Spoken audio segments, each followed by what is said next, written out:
Sean Bean and Connie Nielsen star in Robin Hood. From Sherwood Forest to the Norman Court, a classic tale reborn for today. The story continues to unfold. New episodes Sundays on MGM+. Say hello to the all-new Alexa Plus and see how Alexa can do so much more for you. Need tickets to see your favorite artist? Craving your comfort restaurant? Just sit back, relax, and talk naturally. Alexa's on it. It learns your style, anticipates what's next, and makes it happen across Echo, Fire TV, and more. Learn more at amazon.com/new Alexa. Today we're gonna conquer your EV phobia in the all-electric Toyota BZ. I can do this. I'm doing it! One drive can change your mind in the all-electric BZ. Toyota, let's go places. At Burger King, when it comes to value, you make the rules. Introducing the You Rules of Value. And you rule number one, you choose food you actually want. With 7 tasty options, you can have it your way. Try the $5 Duo or $7 Trio. From BK Classics to Fan Faves. Choose your deal. Price and participation vary. U.S. only. No substitutions. Restrictions apply. This episode is brought to you by Casamigos Tequila. What do you bring to a holiday party? Simple. A bottle of Casamigos. Because nothing gets the party started like a Casamigos margarita. Which isn't just for summer. In fact, it's the perfect pour all year round. Casamigos is the gift that always feels right. Because anything goes with my Casamigos. Please drink responsibly. Imported by Casamigos Spirits Company, White Plains, New York. Casamigos Tequila, 40% alcohol by volume. Hey, thanks for listening. This is Ross Kenyon. I'm the host of Reversing Climate Change, the podcast you are listening to right at this very moment. Before we get into the bulk of today's show, I'd love to tell you about our sponsors, Absolute Climate and Philip Lee LLP. I've made great radio with both of them. They should be familiar to you if you listen to the show, but I want to tell you about why you should learn a little bit more. The first sponsor is Absolute Climate. I did a show with their founder, Peter Miner, a few months back, and a lot of people loved that show. I was asking a question of, can registries design their own methodologies for carbon markets without it being a conflict of interest? And Absolute Climate's thesis is no, they shouldn't be in the business of doing that. We actually need to disintegrate functionality within carbon markets even further. They are literally the only independent standards body for carbon removal that exists. Their name is very well chosen. I think they are some of the most aggressively idealistic people within carbon removal. It's come up on Reversing Climate Change so many times about how and why there's tension between commercial teams and science teams within carbon markets. There's some fundamental tension between the rules of running a business, or I should say, the rules of running a profitable business is maybe a better way to put that, and climate impact. And I think Absolute is one of those companies that, at least from my experience and what I know of them over there, I think they're going to be some of the staunchest holdouts, just trying to make sure that there can be a justified true belief that a ton purchased is a ton truly removed. They're betting big on not compromising. It's a bold strategy. I respect the absolute hell out of that.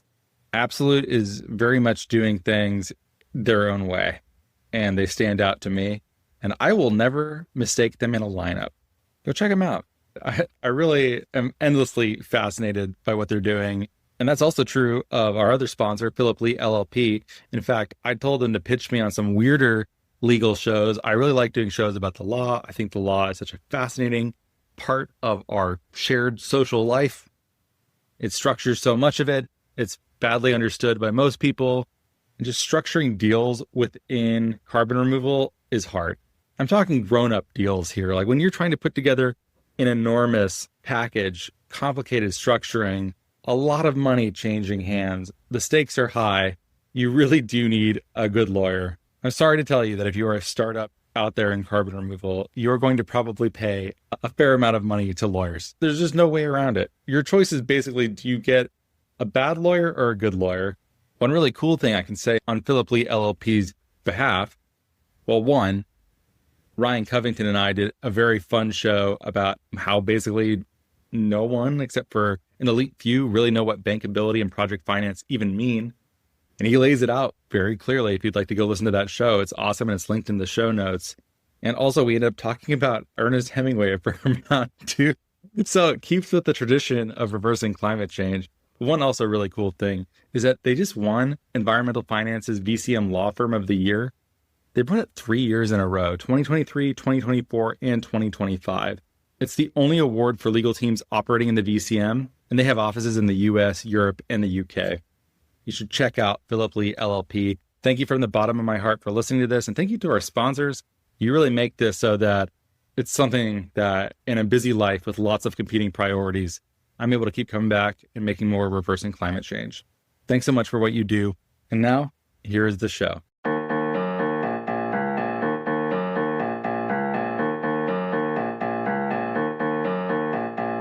Hey out there, thanks for listening. This is Ross Kenyon. I'm the host of this podcast, which is called Reversing Climate Change. Hey, here's a fun piece of news that will anchor this show. For the last unit of time, I'm not even sure how long at this point, I've been doing a fellowship with Lycan Ventures, which has been a lot of fun. They're a venture capital firm, a new one, focused on a number of different sectors. And I've been thinking quite heavily about adaptation and resilience investment and how to think about deals of that nature. So I've been, I come from carbon removal. That's where I cut my teeth. I'm still very, very passionate about carbon removal, but I'm also thinking a lot more about adaptation and resilience now. And I suspect you will probably see some of the shows that get programmed that will go in that direction. That being said, there's a lot of adaptation topics that have come up on the show numerous times. So in some ways, it's probably not as big of a change as it sounds like. But today's show is absolutely an adaptation show. And I'm going to tell you all about it. First, though, before we go down that path, please allow me to request of you to open up your podcast app and give Reversing Climate Change a 5-star rating in whichever app that you use. If you use Apple Podcasts, you can also write a quick review. You could just say, this show is great. I love it. That would be so appreciated by me. And even 5 stars there does a heck of a lot of good. The same is true for Spotify. Open it up right now and give it 5 stars, and that would be terrific. If you use some other podcasting app, that's also great. Please do it. Also, if you're a super fan, $5 a month gets you access to bonus content that no one else gets. It's only for paid subscribers. It gets rid of the ads that Spotify puts into this show, and that would be wonderful. But also, hey, it's not strictly necessary. Thanks for just coming and listening and spending time with me and my brain and the people that I think are interesting. I'm grateful to you even for that alone. Okay, so this show today, Susannah Fisher, who wrote Sink or Swim, How the World Needs to Adapt to a Changing Climate. With a title like that, how could I not be interested? Susannah is a longtime researcher, deeply involved in climate politics, and has been focused on adaptation for a long time.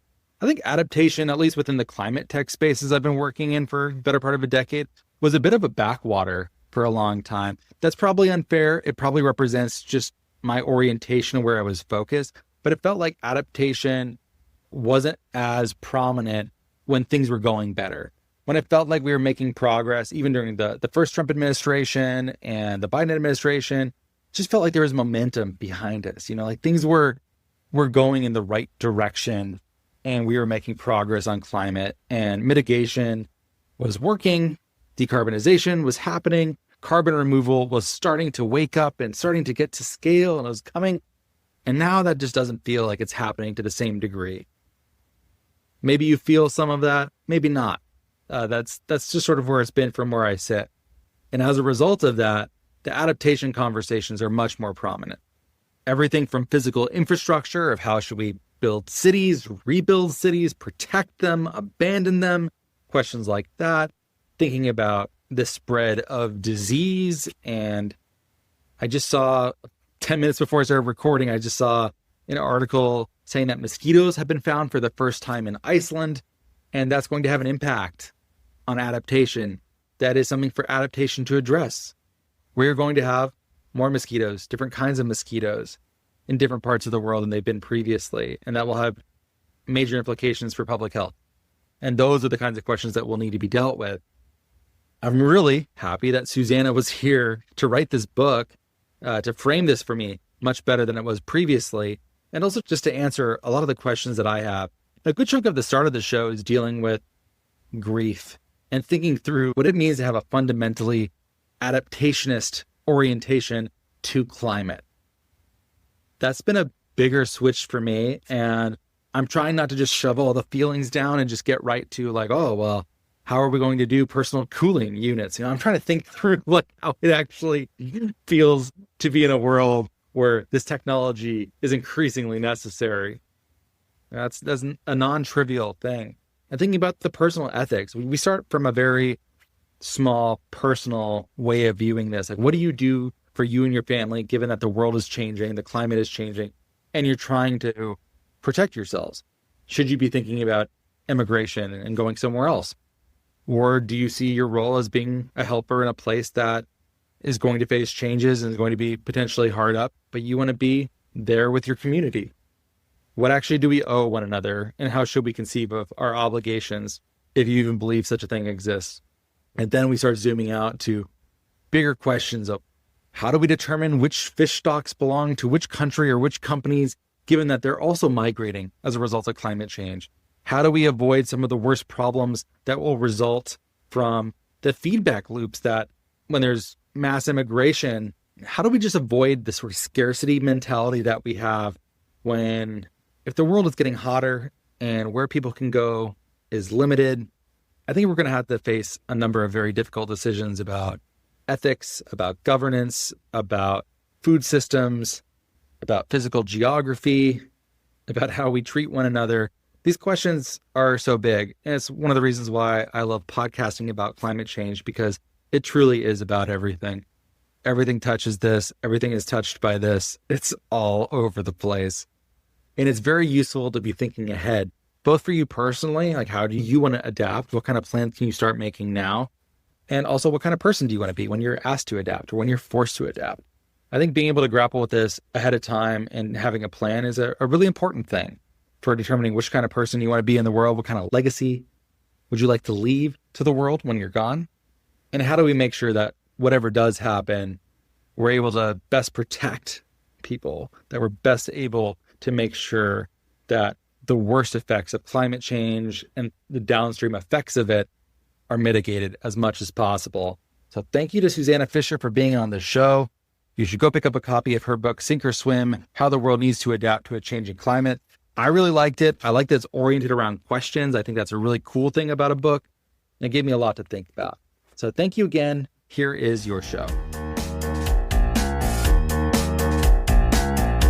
Susannah, thank you for being here. Thanks for the invitation. I'm very happy to have you. Read your book, really enjoyed it, gave me a lot to think about. And oftentimes I ask authors why this book. There's so many books you could have written, and yet you chose this one. But I'm going to skip that one and ask you a different kind of question, which is, how did it feel to write this book? Wow. Well, it felt a relief in some ways, because Really? this book was really ideas I've been thinking about for probably at least a decade. And we're kind of building up, and I was kind of putting bits together, both from my academic research, but also from my practical experience. But I hadn't really had the time to kind of sit down and think it all through. And it turns out that for me, I really think through writing. So it was when I was kind of really had that time and space to write, what's a pretty long document, that I was really able to get my kind of thoughts in order and actually think, what is my contribution here? I've been feeling a bit dissatisfied with some of this for a long time and really wanted to make a kind of big argument around it. And then finally, through having the discipline of having to sit down and produce that manuscript, I kind of was able to really clarify about what I thought and, what I wanted to communicate. So yeah, in the end, to get it out and get finished feels like a huge relief. I imagine some portion of the relief is publishing any book and finishing any large creative project is a relief. I ask this because I sense a lot of grief in your writing. It's hard working on adaptation, resilience. And recently, when I publish this, I'll probably have to announce at the same time, but I'm currently doing a fellowship at a new venture capital firm called Lichen Ventures. And I'm focused very closely on adaptation and resilience investments, and which of them are actually backable in a venture capacity. And I've been dealing with a lot of feelings about this because I come from carbon removal, which I think tends to be a very optimistic type of mitigation where, okay, we're going into overshoot, but we're going to be able to pull it back. Like the tech is happening. Good things are still possible. A&R work almost strikes me as we're not going to make it, or we're going to be in overshoot longer than we really hoped. And I'm having a lot of feelings of melancholy and staring into what a future looks like where people are already placing bets on having profitable businesses that are based upon us failing to meet what we thought we were going to do for climate change. And I know you have some of those feelings. Maybe you feel more relief at this point. Maybe you've processed them, but I'm much earlier in this journey. So any free therapy I can get from you will save me on the therapy bills later. What can you tell me that will help me process some of these feelings? Well, I think firstly, it's important to not think about this as a binary, that we've failed or that we haven't failed. Like reducing greenhouse gas emissions and stopping burning fossil fuels is a kind of spectrum, isn't it? And it's unfortunately, we're not looking to reach the global average temperature target of 1.5 degrees. We're looking, unfortunately, at a rise above that, but also every fraction of a degree counts. So that's one of the things I hold on to is not only about a yes or a no with that side of the equation. It's also about, particularly for adaptation, a kind of spectrum about, can we stop it getting any worse? And I think the answer is yes, we can always stop it getting worse. So I think that's one of the things I try and hold on to, especially when, we see some of these deadlines slipping and there's a kind of doom narrative in the media. I think it's really hold on to the idea that things get more and more difficult. So it's not as if, at 2 degrees, we'll still be fine. Then 2.5 degrees, it's like every little bit counts. So I think that's a really important thing to hold on to. And I think the other thing I try and hold on to with adaptation is I think we can't think about it as giving up. So yes, we have reached a situation where we have to adapt, and that is because we have failed on some aspects of mitigation. But also adaptation can be something to allow people to think again about their futures. And that's something I tried to think about in the book as well, because as you say, otherwise it's like really tough because people's lives are getting worse. And as much as we can put in investments, it's only really to get them back to where they were before. And in many places in the world, people's lives are incredibly difficult without climate change. Just adding an extra stress, it just seems impossible. So I think one of the ways we have to think about this is what could the additional climate risks also do? Like what could they open up in terms of finance or opportunity or like possibility space for people to try and design new futures for themselves? And I think it's maybe trying to think about it as that leverage point, like that position or possibility of like a new politics, can make it seem like a more hopeful space. But of course, I also oscillate between, gosh, this is all looking really like tough and okay, but anyway, we've got to roll up our sleeves and, keep going. A wise answer, one that I'm going to probably listen back to several times in dark moments, trying to be like, okay, I need to keep this in mind. Because my mind often goes to, okay, if we can attribute increased environmental stressors and disasters to climate change, and we're likely to have more of them this century, that could create crop failure, droughts, floods. This will lead to emigration from those places. Where those folks immigrate to will likely face some of the right-wing populist backlash cycles that are seemingly just inherent of whatever latent xenophobia we just have in all of our hearts. Like it triggers that. And then whatever country it is, there's often a reaction where we're not able to incorporate these elements. And I worry that rather than we're going to develop a more humane system that understands our responsibility and a need to practice genuine hospitality and understanding and warmth towards our fellow humans and species, and other species, I should say. I worry that the world might just get nastier, smaller, hotter. There's still a chance for us to redesign the social contract and what it means to be a human or what it means to be another species. Or are the odds good that we're just going to get more scarcity-minded, more xenophobic, more protective of the little that we have that might be changing with climate change? So, I think you're kind of outlining two different futures there. And yes, the one that you've obviously spent more time thinking about and you're worried about is what I would think of as almost the sink scenario. This is if we don't manage to put in place policies, incentives, regulation, social organizing and mobilization around different ways of doing things. And yeah, it's a huge risk, what you say. And obviously I see that too. And we see what's happening around the world right now. And the indications are that some of those triggers are being pulled. and that people are responding by kind of putting down the borders and the shutters and creating a kind of us and them. And I think that's a real fear, and it's something that we see and we have to hold on to. But also, I think we have to, in the kind of words of Christiana Figueres, who's always about stubborn optimism. So, you know, the former executive secretary of the UNFCCC is kind of saying, well, we have to really hold on to optimism. And I think it's important not to be naive about optimism, but also to try and be what she calls gritty. So, you know, yes, we have those fearful scenarios and it could play out that way, but what would it mean to play out differently? And what do we need to do? And so if we're thinking about migration, whether that's internal to a country or across a border, you know, what do we need to put in place so that places that are receiving people are not feeling put upon, and that their services are massively, you know, under pressure, and that they can't kind of cope with additional population? So that there are things that we can do and examples that we see elsewhere where this has gone much better. So I think we still have to think, like, what would it take to do things differently, and where is my place in that ecosystem to chip away a little bit at, you know, what might look better. You just mentioned that there are places that have done this better than others. What are those places? Well, I mean, in terms of movement, you know, we see, say, countries in the Caribbean have a regional movement protocol. So when they're hit by a hurricane, citizens can move from one country to another. They can take their social protection benefits with them, because obviously a huge problem is kind of the mobility of that type of support. And suddenly you arrive somewhere without your systems and everything. So, yeah, we see examples there, particularly around disasters. Obviously, more recently, we've seen, say, a migration pact set up between Tuvalu and Australia to look at climate-related migration for skilled workers. Anyway, so, I mean, we see these little pockets, and, you know, there have been political discussions at other times about humanitarian visas or climate visas, and they haven't gained traction, but they are kind of policy ideas in the soup. And I think, you know, in the context also of the ICJ ruling, which kind of put a much bigger emphasis on states having to address the issues of climate change and taking responsibility, you know, these things just might gain traction. And I think that the legal angle is one angle that could go, but the other is seeing other policy examples from around the world and actually seeing that the long-term benefits of that can far outweigh the short-term political costs. Man, I am such a downer because okay. So there's a part of your book, I have it pulled up here, that, what did you say? Oh, it's on page 29, and it says, the good news is now that it's not very likely that we're headed towards a 4 degree or 5 degree Celsius warming world. The ship is turning slowly.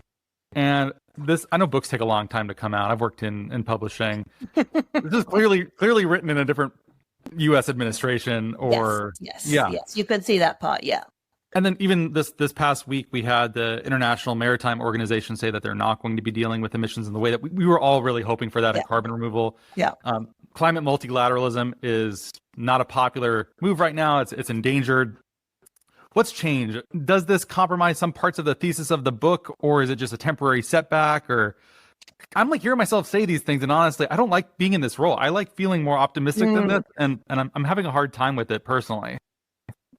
I mean, I think the economics of the transition is still in favor of what I wrote in the book, that, you know, with renewables becoming much cheaper, with the big push from China on solar in particular, that there is a kind of inevitable move towards that transition. And yes, there are really unfortunate policy hiccups in place, the kind of shipping example being, you know, a really sad one, because that looked like progress was being made and that would have been a really important step. But I think if we take the bigger picture, that we are still heading in the right direction. And I guess it's a question of pace. So how quickly are we going to get there? And I think this comes back to the earlier point that, you know, like, speed does matter, because if we're still heading in the right direction because of the economics of the energy sector, it matters whether we get there sooner rather than later, because of the damage that will be done in terms of, you know, loss and damages around the world, and the adaptation and the limits we're going to face.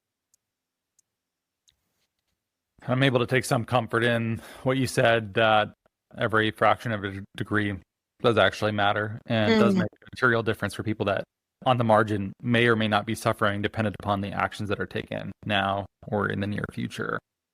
And that is something that can be encouraging. If it was binary and we've either we're either safe and no action is necessary, or we're doomed and no action is truly possible. That doesn't leave a lot of it open. But this thinking in terms of gradations, I think, is actually a very useful framing. Yeah, and I've actually found that really helpful as I've thought through a lot of the arguments in the book and things that I've read in the Intergovernmental Panel on Climate Change, for example. I think, some of the ideas around like habitability, like where are places in the world that are going to become impossible to live?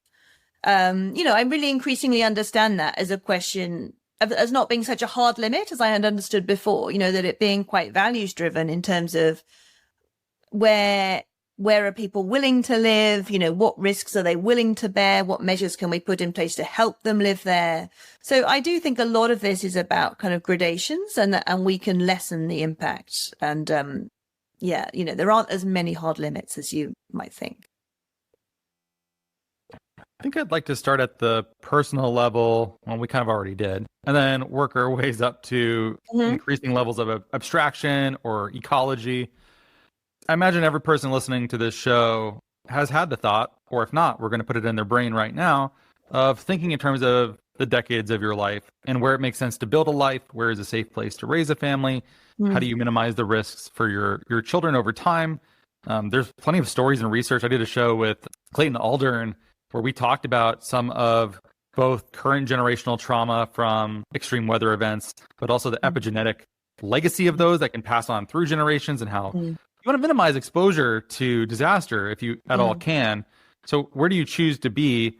But I've also been thinking, as someone who is striving to be more humane and a good ancestor, if you will, or just a good influence in my community, I'm also not sure that my role is, if I'm right about this, and I end up moving my family someplace that is perceived to be safer than where I am in the United States, I might be removing myself from a place where I could add a lot more value. I might be more imperiled. It might be less safe for me, but maybe am I supposed to be as safe as possible? Is that ethically how I should be thinking about myself and my family? It feels like a failure of spiritual wisdom to just be like, well, I got out early and I'm good. And how do you think about that for yourself? How should people listening think about it? I'm grappling with it. I'm surely going to do another show about the ethics of climate immigration on a personal level in the future. I'm thinking about it a lot. Please tell me what you think. Yeah, I mean, it's such a huge issue, isn't it? Because there's what we experience personally as an individual, and then how we think about our sense of community and what community we're actually part of. And then, of course, also what we do in our professional lives and how the knowledge of that might influence. So for me personally, I live in what I'd say would be a fairly safe place in the UK. I live in London, and we're protected by the Thames Barrier.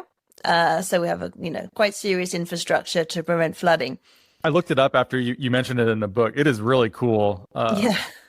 I mean, although you do read climate fiction about London being flooded and there being particular risks, I'd say that we are in a fairly stable position right now. And so in some ways, these decisions, haven't really come across my mind, I have to confess, because in fact, personally, I'm quite distant from some of these climate risks. But we see media stories all the time now about the fact that the UK is going to be facing increasing risks from, for example, food prices because of our position within, supply chain networks. And if we were to experience any of the tipping points also, that could really shift because the UK would be really exposed to some of the ocean currents and circulations move. So although perhaps I feel a false sense of security now about where we're based, that could, of course, all change in the future.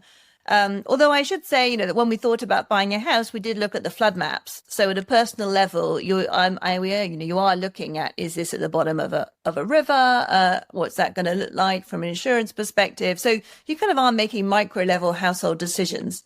And also actually to say, extreme heat is becoming a bigger thing in the UK, which might sound like a surprise to some listeners. But I guess if you're not used to it, right? So our housing stock is very poor and our schools are not made to be ventilated. So the kids, for example, will have days off school if it's too hot because they just can't keep the places cool. So, yeah, I guess it's a rambling way of saying that kind of from an individual way, we're all kind of weighing up our own risks. But I do really hear you about, is it ethical to make a move away if your place is at high risk? And what does that mean for others who can't move? And also, what does it mean for the place that you move to? because, there's a bit of a risk of climate gentrification where people who have the resources, money, and kind of flexible employment situation to do so move to the much safer places, make them more expensive, and then other people can't follow. And yeah, I can't really offer the answer to that, except that we need to kind of weigh up every choice. And it's so hard because, of course, at the forefront of our minds is our own nuclear family, in all likelihood, and balancing that with wider priorities, both to a community and to a wider country, is pretty tough. It's a really tricky one, and it's not just about climate either. This argument gets brought up in private insurance for healthcare. It gets brought up for public schooling, where the parents who are wealthier and or very engaged with their children's education will pull their kids out of the public school and send them to a better school.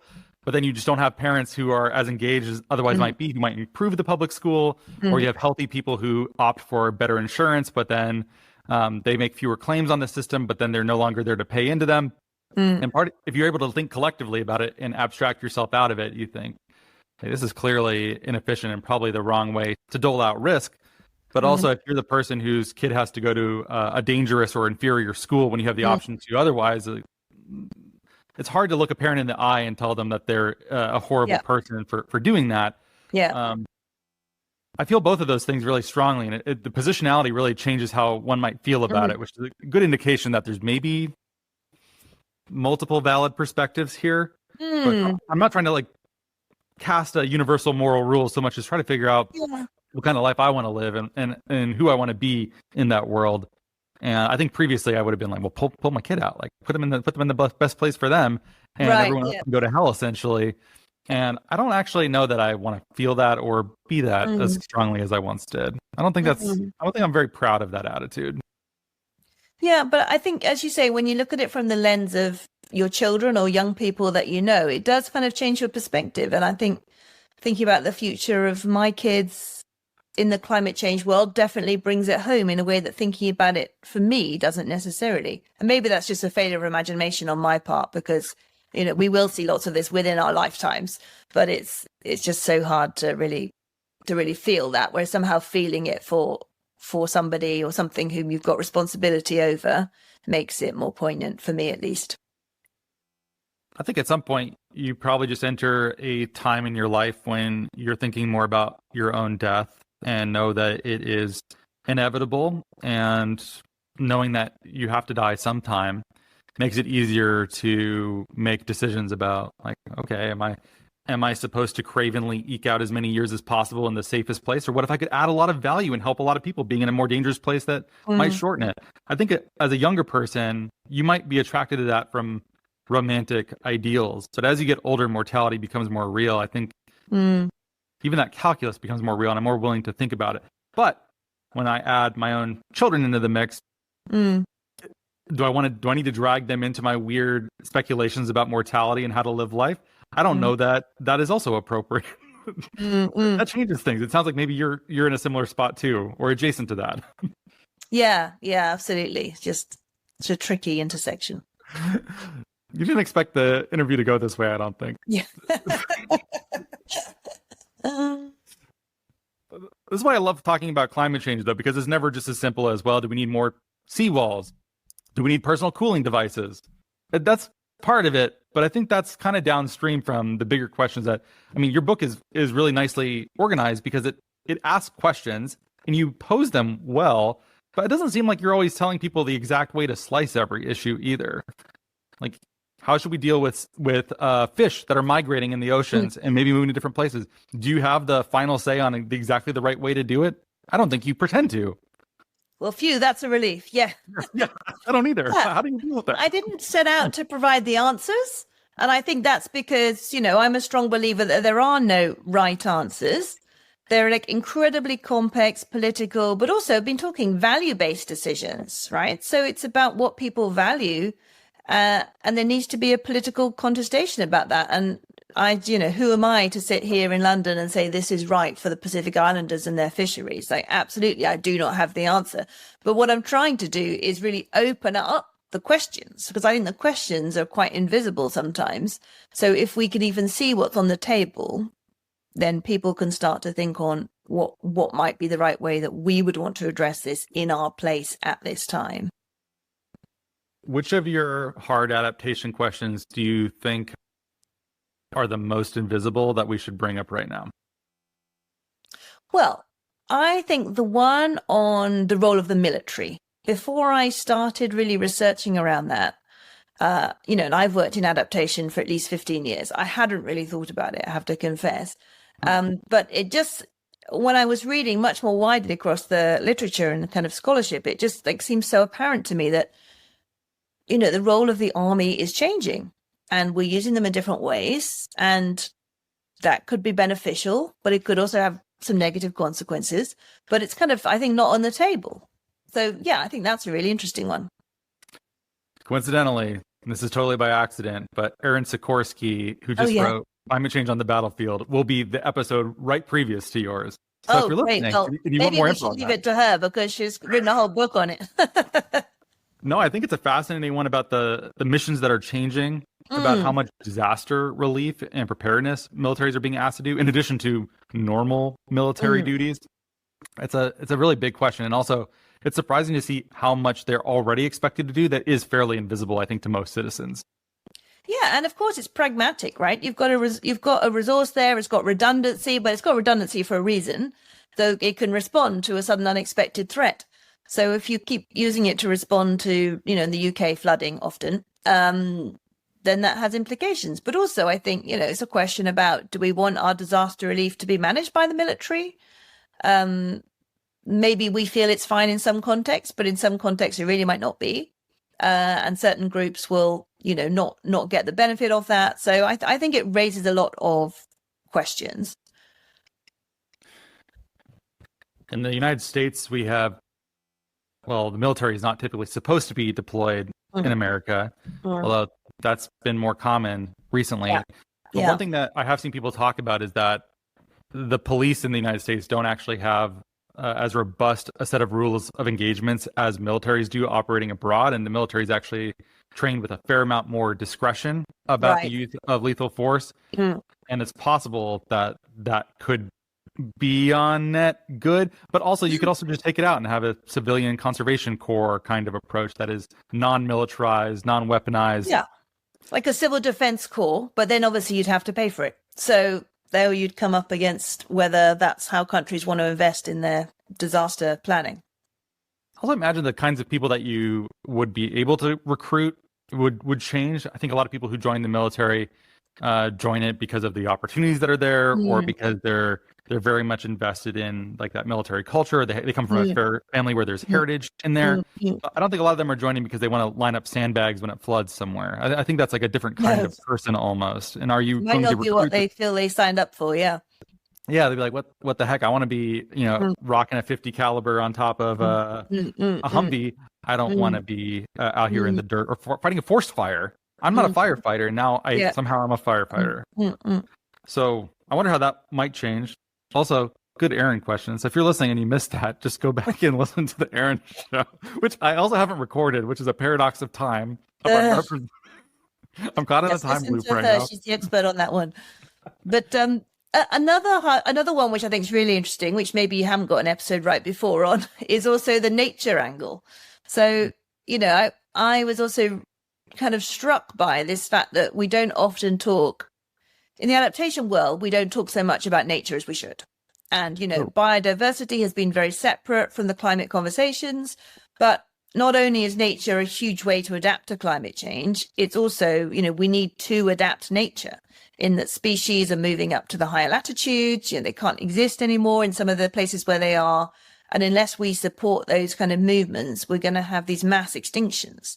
So I think it's maybe a bit of an extension of how the adaptation concept's being used so far. But if we think holistically, I think it's really important to think about how do we also adapt the natural world around us. I remember reading stories about this. I think I originally started hearing these stories from Elizabeth Colbert talking about how species on mountains have nowhere left to go. Exactly. They've reached the edge of their adaptation point. They've gone as cold as they can get. Yeah. Yeah, and that's also happening at the latitudinal layer too. Exactly. We're also, the polar regions. Yeah. And are they also just, I imagine there's just human-built infrastructure that blocks them a lot of the times. They just cannot move like they once might have in terms of... Yeah, exactly. I mean, we don't have these, in many places, these huge wild ranges anymore where animals can just move across where they need to. And yeah, there are efforts to build those kind of transboundary corridors, but often, of course, you get kind of people-wildlife conflicts, which have to be managed. So for example, rewilding has been something that has been also put forward as a potential strategy, but that's often full of conflict too, because the farmers don't necessarily like it. Bring the beavers, that seems great. They're really helping out with the kind of damming around the rivers. But on the other hand, they're also apparently releasing methane and, getting into people's crops. So... I mean, I liked some of the research that I've seen of paying ranchers for livestock kill. So if a wolf outside of Yellowstone kills a cow or a sheep or something like that, there's under certain conditions they're eligible to be recompensed for that, which is great because it reduces conflict, or at least doesn't make it cool. I lost out. I'm glad the abstract Yellowstone environment is better, but I'm made more poor as a result. I think that's just like bound for conflict. I think some of these things will probably require some amount of greasing of sympathies. Just like, all right, like here's a payment. You're gonna have some beavers, and they might eat some of your crops sometimes. But on that, absolutely. Yeah. And I mean, we've seen that on the other side of the coin, right? When we tried to stage out coal, for example, we've used payments like in Germany. They've set up great pensions and social benefits for coal miners to help them reskill and move over, and it kind of gets rid of some of the resistance that you have to something new. Is to help the people who were benefited by the old system to kind of see what the new system could offer, or at least compensate them for their loss. I mean, or else the kind of resistance that you receive, especially, something like the agricultural lobby, is absolutely massive. And, fair enough, they're having a pretty tough time in many countries producing foods under the global context and all the subsidies and everything. So, sure, they feel under pressure. So, we've got to think, what are the incentives and regimes going to be that's going to bring them on board? Because, I mean, they're kind of, it's a bit of a struggle in biodiversity, but in a few aspects of how we might adapt land, it's often a question of how can we bring the farmers on board. You have some line in the book that's near the end of it where it's just something like reforming agricultural subsidies is tricky business. And I was like, understatement of the book, like circle, circle, circle. Why are the academic tone, kind of maintain a moderate tone. Yeah, classic British understatement. Why is it so hard to change things like that? We have that here where I had a conversation recently with someone who was criticizing environmentalists for ethanol. I'm like, I don't think I know any environmentalists who even like ethanol. I mean, they might work with biofuels to some extent for various other projects, but I don't think it would exist were it not for the ag lobby that just sort of has subsidies and making the best of it. But I think pretty much everyone I know who's environmentally motivated is like, yeah, we should probably just not do ethanol. It costs more in energy than we get out of it. And it's basically just a giveaway to farmers. And it doesn't really make sense. I think I said the same thing like 7 times and it still didn't get through. Like, well, environmentalists really love this. I'm like, I work in this space. I don't think I've ever heard anyone say anything nice about it. And yet it's just stuck. I don't think it's going anywhere, probably forever. I don't think you could get rid of it and stay in office. So I can't imagine what it's like in places like India, where it seems like the politics of agriculture are much more close to the bone. Not just will I keep the farm, but maybe I'll starve or be seriously endangered. Tell me about why changing ag policy is so difficult. It's tricky. Yes, we go. Thank you. Okay, next topic. Yeah. Yeah, I mean, as you say, agriculture is so close to people's lives. And I mean, depending on where people live, it's really like just a matter of kind of subsistence and literally how they're surviving versus more of an industrial enterprise and a business. And I think in many places it's become really, really tough over the years, for a variety of reasons, of which climate is one, but there are many others. And so those places have often become, or those kind of groups have often become really strong political blocs, pushing for their needs because they felt that they had to. And I think, it's important to come to adaptation with a bit of a lens of kind of empathy, in that nobody's just trying to resist what's good for the planet because they're bloody minded, although we might take that argument in other places. But right now, let's kind of take a generous lens and say, farmers are having a really, really tough time in many places. And so they just feel they can't take anything else on. And also often the things that have been offered, you know, to try and support biodiversity, I think kind of with the European context, have been like hugely bureaucratic and kind of, you know, the money's hardly been worth it. So, you know, fair dues, we have to design something better. And in many cases, it feels like the taking of away, because we've got so many subsidies in place now that actually aren't really fit for purpose, but they've just built into how people have made their lives. So to take something away is a really tough option. So like I said, I think it's kind of about, if we think about the comparison with energy being the just transition to move out from coal, I feel like with agriculture, it's like, what is the just agricultural transition? Like what payments do we need to make? You know, what do we need to put in place as subsidies to incentivize this action, but in a way that farmers actually care about, rather than what's being just, you know, not enough for them really in the face of what they see. But I also think that increasingly, you know, agricultural producers are feeling the cost of climate change. They're feeling the escalating costs of insurance for their crops, the loss on the supply chains, the kind of risky nature of some of it. So I think there'll be a push in the other direction as well. And I think, so for example, in Europe, there was a big push by the kind of agricultural bloc against a restoration law, a kind of nature restoration law. But actually, when you looked at some of the things that people wanted, or kind of agricultural blocs wanted, they also wanted things that were going to protect them from climate change. So they wanted more support for droughts and floods. So, you know, there's a lot, I think, that goes into the feeling of resistance. And some of it is actually things that addressing climate change could help with. It seems that you're very well positioned to calm yourself emotionally, be able to change your language depending upon the audience you're speaking with, and maybe find some of those potential upsides without the bludgeons that the left uses sometimes on climate that are genuinely alienating to people who are maybe making agricultural income. Is that a way that you might identify? Do you think you're good at something like that? Yeah, I mean, I kind of think we have to build the coalition, and that maybe, you know, we've created the agenda as being too small, and it's been perceived increasingly to be elite, and it has to build a broader based coalition, because the kind of response we're going to need, not just on energy, but on adaptation, is going to need, you know, a much wider group of people involved and feeling like it's their agenda and it matters to them. So yeah, a big part of my kind of philosophy is, how do we get people on board to realize like the impacts of what's going to come, but also to kind of make it relevant to their daily lives and the challenges that they experience, so it doesn't feel like some kind of high level, you know, green only agenda. It's basically an agenda about how we live our lives and how communities around us live our lives, and how we can make that work in the next 20 to 30 years. I like this frame. I think it's an especially productive one, and I like it better as well, more than the counter bludgeon of, what if we just reopened coal plants and operated them at a loss just as a make work program for coal miners in the US, even though no one actually wants coal energy for the most part in the US. There's an economist I liked who once had a thought experiment where he said, for the various dictators in the world for which we have intractable relations and just like cannot solve and persist generationally, what if we just gave them like $1 billion in immunity from their past crimes and said, like, convert your country to a democracy, and you can walk away, you know, independently wealthy, and you'll be fine. And it offends our moral sensibility. And there's also a Cobra problem here too. Do you know that one? Is that familiar to you? No. The British Raj in India they were trying to get rid of cobras, and they offered a head price for every cobra that was brought in. So of course people just bred cobras and sold them to the British Raj. So didn't actually result in any. Got you. So like you might encourage more dictatorly behavior because there's a chance of a payoff in the future. But so if you just ignore the second order effects of that for a second, you're like, it might offend our moral sensibilities.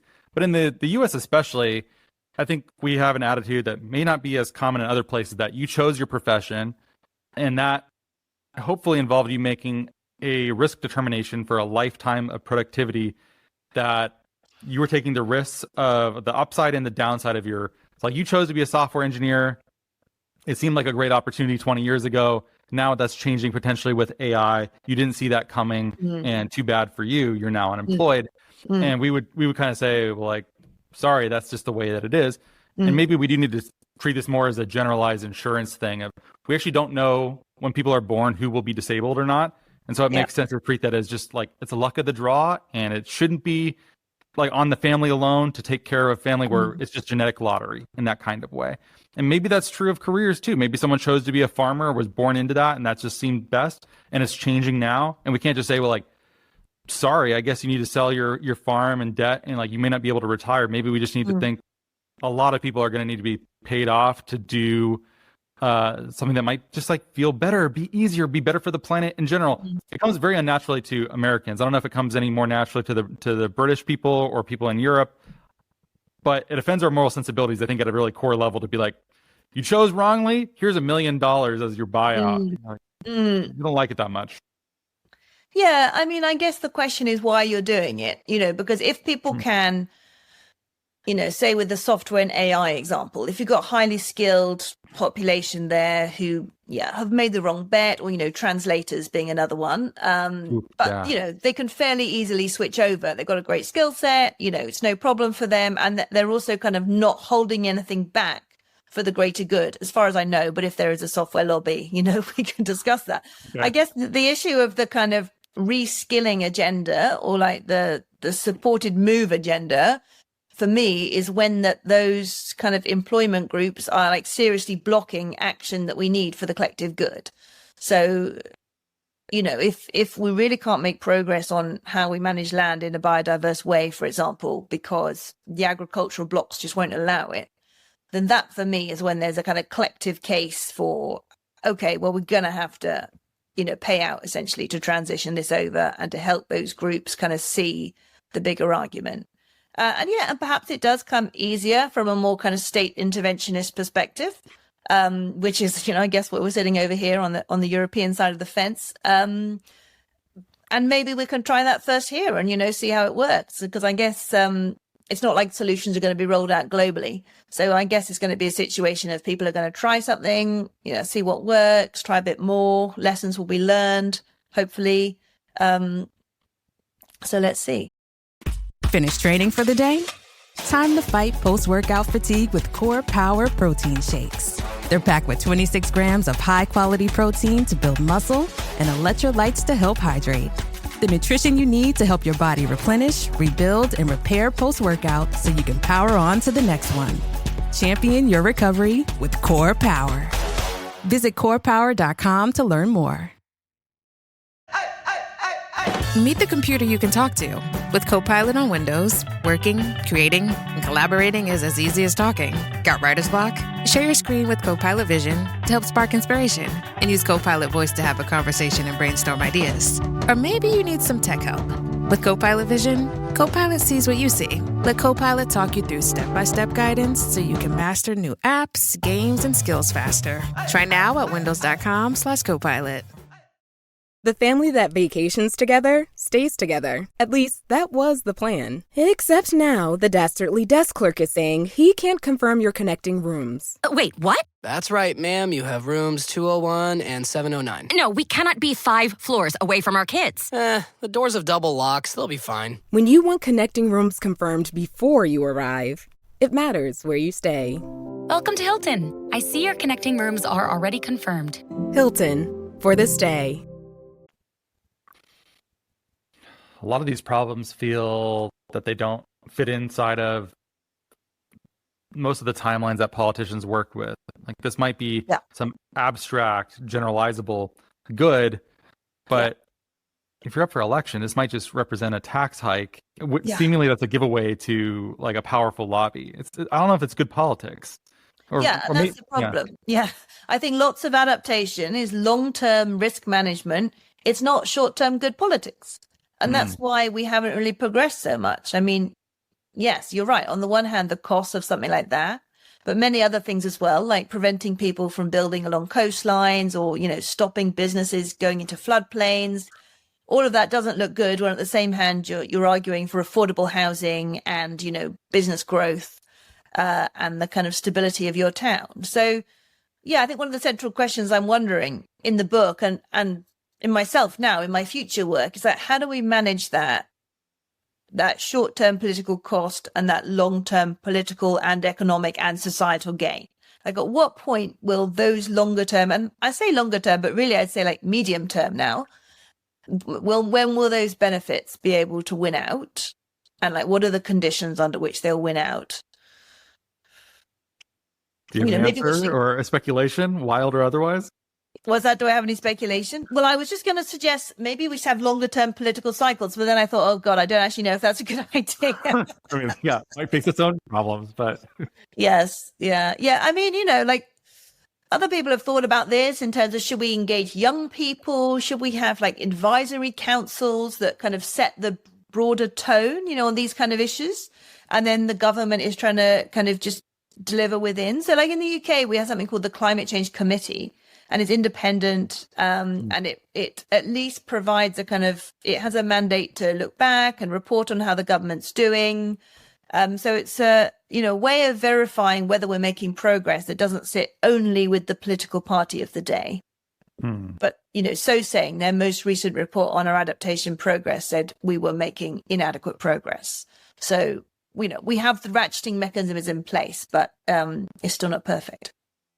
I had thought this might be a good role for a non-executive head of state like the UK has, where cannot the House of Windsor, which I know King Charles is famously like longtime environmentalist, he's into very climate interested in change, farming. yeah. Like, is this not a role for like longer term political leadership? This faces its own dynamics as well, but that's the hope of that's like the probably the best like objective case for having this, I think, is longer time horizons. And this like is your case for the monarchy, is it? I mean that, and I think the tourism dollars is probably all you've got. The rest of it just looks like cool. Yeah, the tourism angle. Yeah. Is there a case to be made for environmental? I mean, I think there's a case for moral leadership on their part. Leadership. Like obviously Prince, now King Charles, has played that role for a long time, and now William is doing it as well with their Earthshot Prize and all of that. So I think they can kind of set a general tone. But I mean, ultimately, they're obviously not political decision makers, so that can only go so far.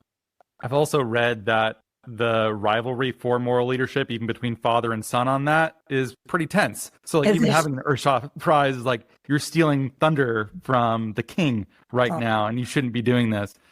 That's like, more royal gossip than me. Why do I, by the way? I don't know that should be the case. You can probably read stories that are blocked at this end. Oh, could be. I've read a fair. I don't know. I think I started watching The Crown is what happened, and then I fell down the rabbit hole, and I'm like, oh, this is actually sordid and fascinating and bizarre, and then I never came back out of it. So I have hope. So I feel like that is the thing that they could do, but maybe you're right. Maybe it is at the level of persuasion. I think there is something that feels when royal activism does happen, it often has. I imagine people roll their eyes a little bit of being like, oh, yes, the environmental thing that you'd like to do, given that you have so much money in all of your estates. And I'm glad you do weird eco farming there, but that's not real life. That's not how we live. I imagine there's probably some amount of eye rolling that even happens in the UK when there is royal activism. Yeah, I mean, I don't think that's the family to really bring it home to, a local resident in Hull about what it's going to mean, which, by the way, is a city in the north of England on the coastline, what it's going to mean for their lives if their flat gets flooded. Yeah, they can kind of provide a bigger narrative, but I mean, they're not obviously integrated into how most people live their lives. So then what? How are we going to get people to think long enough time? I think trying to make them more secure probably is a start. Yeah. Because if you have your needs met, I think you're able to forecast a little bit farther out. You're able to think about the future. Exactly. Yeah. I mean, how can you think about the future unless you're currently food secure and secure in terms of, safety? And also if we frame this more in terms of, all right, like people who are impacted are going to get paid out. We're not just going to expect you to foot the cost of this generalized phenomenon here. That I think that whenever it sounds like you're going to take my farm away from me or you're going to force me to do something differently in this way, I think that also just strikes me as a loser. And that's also kind of how you get yellow jackets, like in France. Like I think we want to avoid yellow jackets coming about. Yeah. Yeah. Exactly. That's when you get resistance, is when you kind of come in with this big agenda of loss. Like you're going to lose this and you're not going to be able to do this. And this is going to cost you a lot of money. And I mean, that's never going to be the way we're going to get around the short-term political cost. Like it has to be an exciting, forward-looking agenda. It has to hook on to what people care about, which is employment, inequality, health, education, all of which are at risk from climate change. So it's fairly easy to make that argument. But it hasn't been made very convincingly so far. And you're advocating that Meghan Markle should take up the laurel for that, and that should be our leader of our A&R movement. Is that right? I believe that was your suggestion. Oh, I mean, like, we're going to need unconventional leaders in it, aren't we? Because the political timeframes are short. So we are going to need like moral and other authority from all kinds of places to shift us in the right direction. If Meghan Markle's part of that, then great.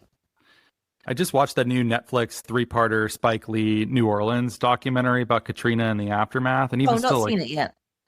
It's pretty good and disturbing in all the ways that you might expect. But in the aftermath episode, they talk about the housing program that Brad Pitt and Angelina Jolie were super involved in, and it was a big failure. Like a lot of the houses, they just weren't made well, and they got sued. And that's unconventional leadership, right? That's celebrity leadership. But celebrity leadership, especially in the U.S., gets accused of hypocrisy or being sort of airy-brained. It sounded really nice at the time, but it didn't actually do what you thought because you're not that smart. You're just an actor. This is like common criticisms that get levied against stuff like this. Yeah. So is that actually? I mean, granted, politicians are they much smarter than the average actor? I'm not even sure that's true. Maybe we shouldn't hope that much over there either.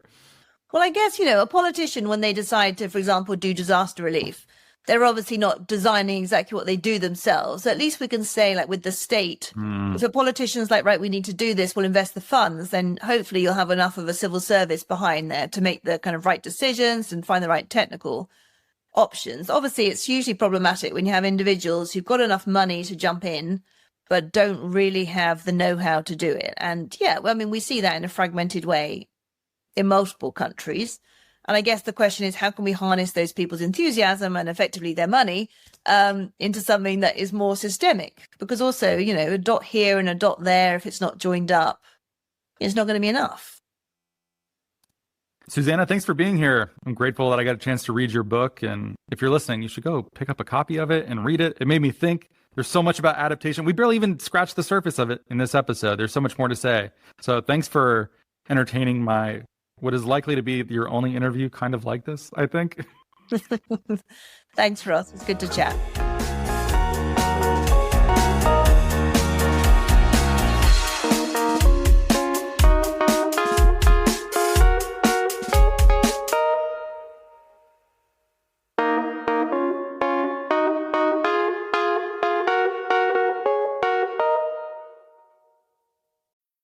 You know the words dominating today's headlines. Private equity, generative capital gains tax, America's chip fueled by market volatility. bets on Fed rate cuts are sweet. But do you understand how they impact your world and your wallet?